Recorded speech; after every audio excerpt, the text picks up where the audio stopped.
മാനാരെ ആ പൊള്ളാച്ചി ഭാഗത്ത് പശുക്കളുടെ അങ്ങാടി നിലവാരം എങ്ങനെയുണ്ടെന്ന് ആ തമിഴ് പേപ്പറിൽ ഒന്ന് നോക്കൂ. പണ്ട് ഞാനതൊക്കെ വായിച്ചിരുന്നതാ. കച്ചവടം പൊളിഞ്ഞപ്പോൾ നിർത്തി.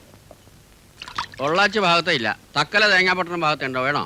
വേണ്ട വേണ്ട വേണ്ട വേണ്ട വേണ്ട. അവിടുത്തെ പശുക്കൾക്ക് ഒരു ഒരു ഒരു ഒരു മൂരി സ്വഭാവ. പരിപ്പാട് നാലഞ്ചെടുത്തേട്ടെ. എന്തിന് തലപ്പന്ത് കളിക്കാനോ?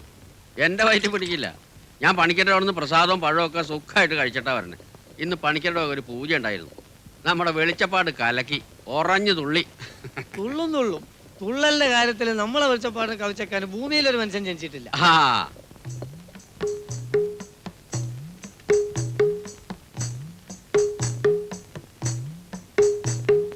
വൃത്തിയില്ലാത്ത വർഗം, നാണക്കേട്, സദാചാരബോധമില്ലാത്ത ഇത്തരം സ്ത്രീകളും അവരെ നോക്കി പല്ലിളിച്ച് കാട്ടി അരിയാട്ടുന്ന ചില കോന്തന്മാരുമാണ് ഈ നാടിന്റെ ശാപം. അടുത്ത പഞ്ചായത്ത് കൂടട്ടെ, ഇതുങ്ങളൊക്കെ ഇവിടുന്ന് അടിച്ച് ഓടിച്ച് എരുമച്ചാണം കലക്കി തളിച്ച് ശുദ്ധമാക്കണം.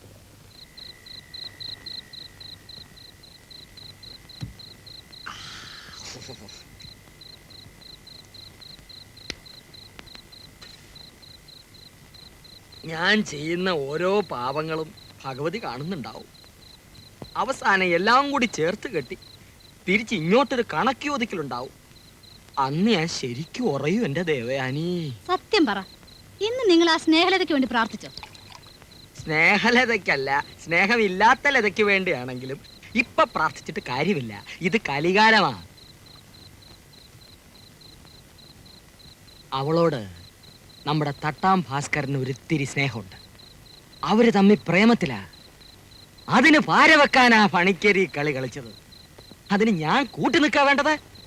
ദൈവദോഷം ചെയ്യാത്ത ഒരൊറ്റ വെളിച്ചപ്പടേ ലോകത്തുള്ളൂ, അത് ഞാനാ. പിന്നെന്തിനാ നിങ്ങൾ ഉറഞ്ഞു തുള്ളി കൊളത്തിച്ചാടിയത്? അത് പിന്നെ തുള്ളി തുള്ളി ഓടിയപ്പം വിചാരിച്ച പോലെ ബ്രേക്ക് ഇടാൻ പറ്റില്ല, അത്ര തന്നെ.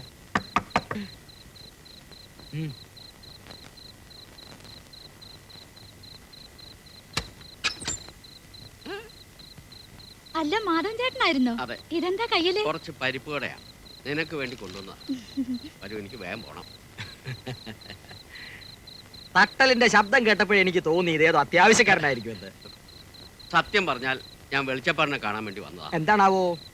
ഒരു പ്രാർത്ഥനയുടെ കാര്യം ഉണ്ടായിരുന്നു. ഇനിയിപ്പോ ഏതായാലും നാളെ പറയാം. ഇന്നിപ്പോ ജീവനോടെ മുമ്പിൽ വന്നിട്ട് ഇനി എന്തിനാ നാളത്തേക്കാക്കുന്നത്? അകത്തോട്ട് കയറി ഇരി നേരെ. നല്ല മഴക്കോളുണ്ട്, നമുക്ക് നാളെ ആവാം. Good night.